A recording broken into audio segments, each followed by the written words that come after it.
Rain poured relentlessly over the deserted parking lot, turning the asphalt into a mirror of rippling reflections. The woman stumbled, clutching her ankle, pain surging through her leg like fire. "Please don't hurt me, I can't walk."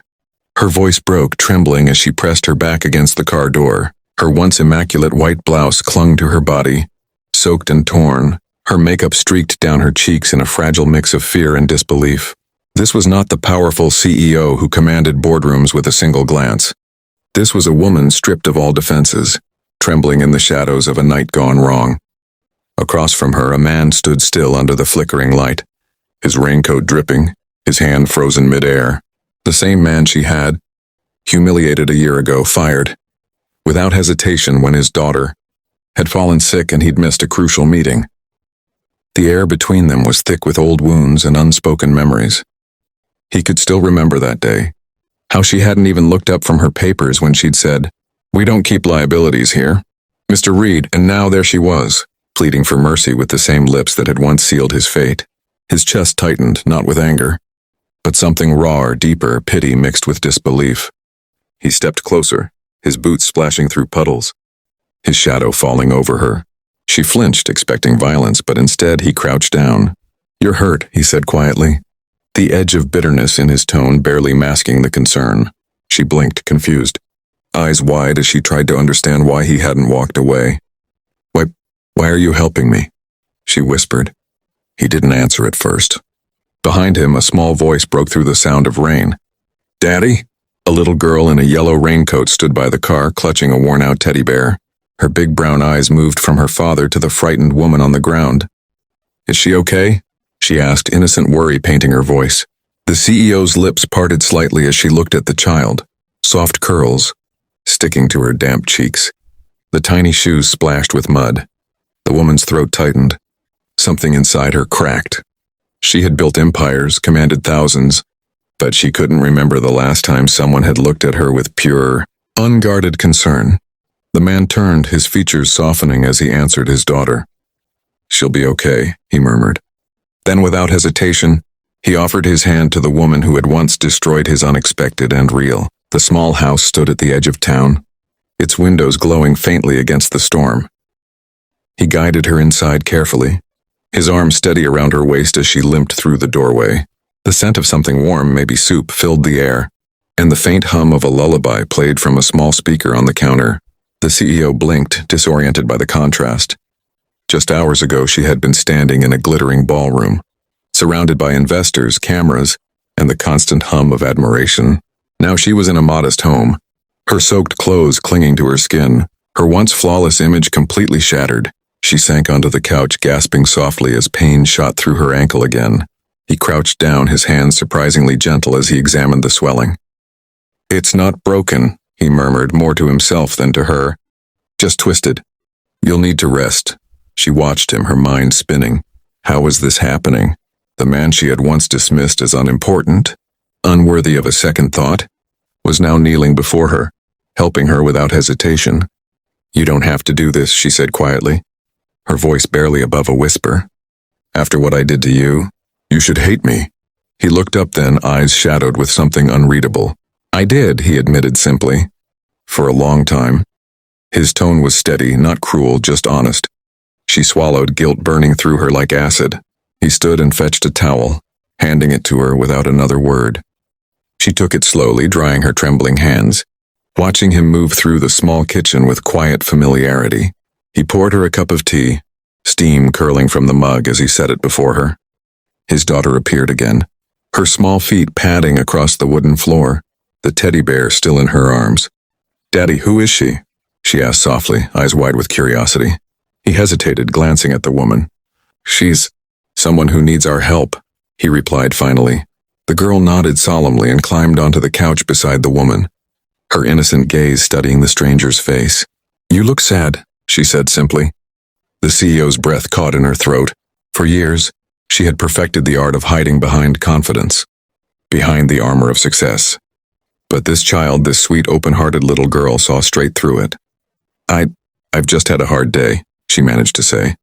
The girl reached out, placing her small hand over the woman's cold fingers. "It's okay," she said softly.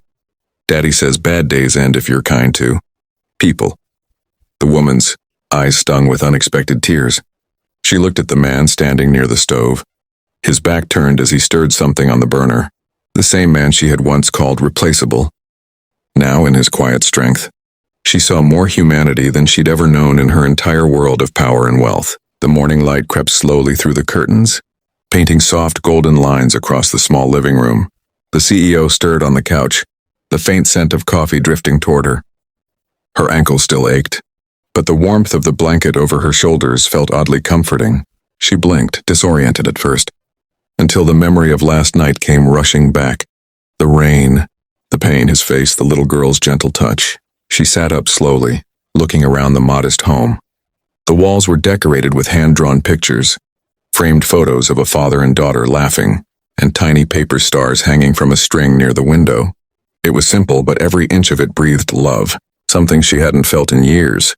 Her phone lay dead on the coffee table. Dozens of missed calls from her assistant had probably piled up overnight. Meetings missed, investors furious, rumors spreading, but for the first time she didn't care. She looked toward the kitchen, where he stood making breakfast.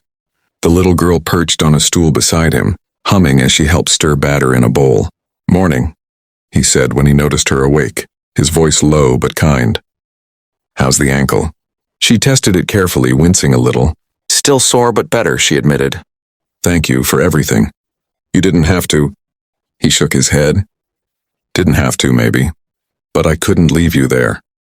She watched him for a moment, unable to understand how someone she'd once crushed under her ambition could still show this kind of grace. His daughter giggled as flour puffed into the air, dusting both of them in white specks. The sight tugged at something deep in her chest. The man caught her gaze and gave a small, almost shy smile. "She insisted on making pancakes for you," he said. "Said you needed something sweet after a bad night."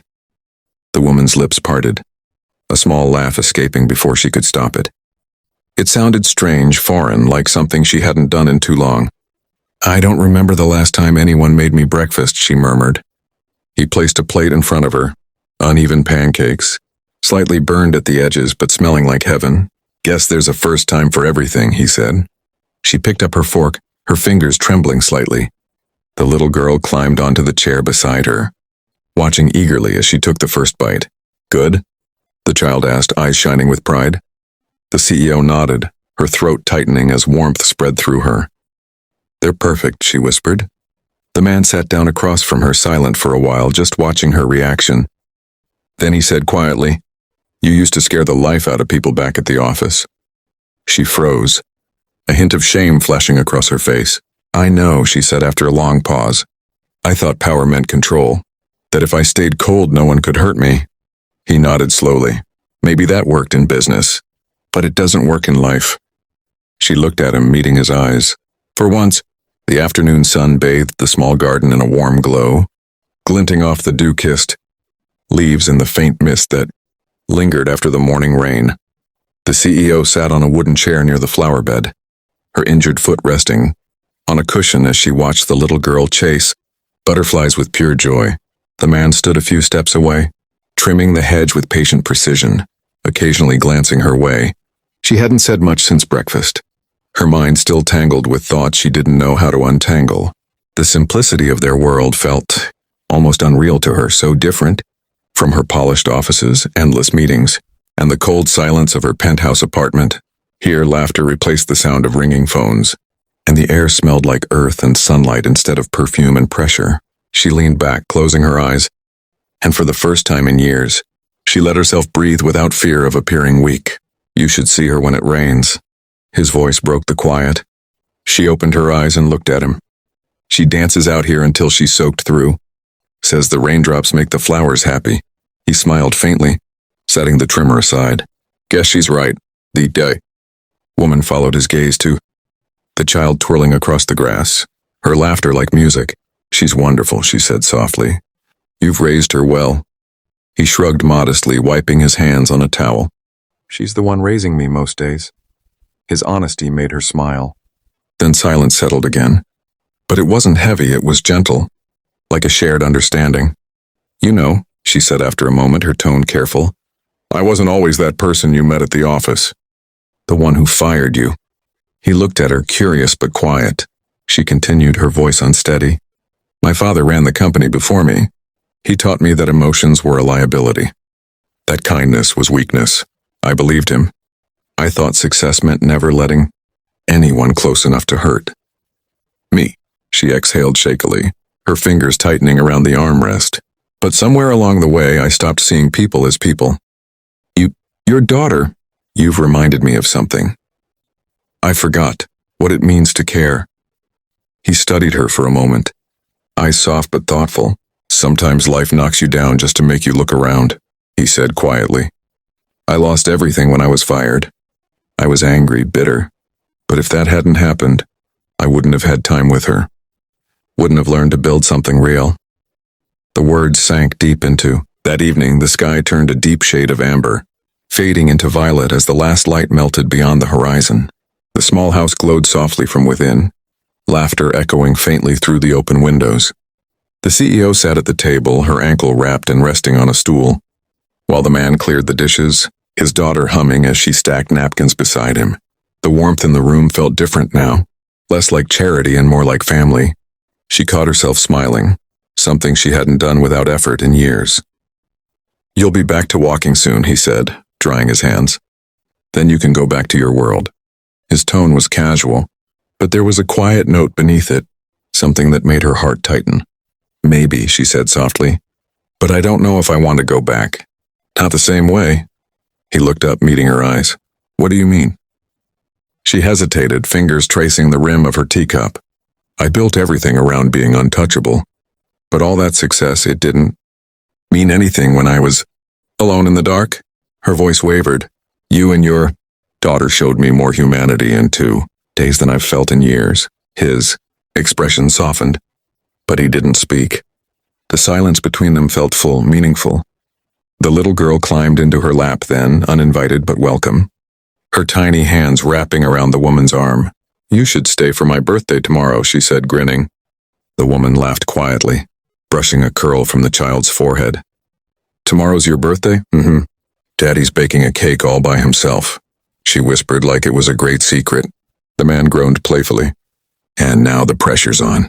They all laughed, and the sound filled the house like light. Later, when the girl had gone to bed, the woman stood by the window looking out at the stars.